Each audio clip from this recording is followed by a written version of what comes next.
কয়টা আমল বললাম? কয়টা? পাঁচটা। চট করে দাঁড়িয়ে সে পাঁচটা আমলের নাম বলেন, তারপরে প্রশ্ন উত্তর আছে। জি দ্রুত বলেন, কে আছেন? আপনি পারবেন? মাশাআল্লাহ, ওঠেন, শুধু আমলের নাম বলেন, ব্যাখ্যা নয়।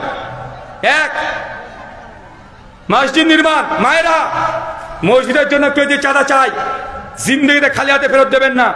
1 টাকা হলেও সে মসজিদে দান করবেন, বেদাতি মসজিদ হোক, তারপরেও সে মসজিদে দান করবেন। বেদাতিদের মাদ্রাসায় দান করা যাবে না। কেন? বেদাত শিক্ষা দিবে, মসজিদে দান করতে পারবেন। 2,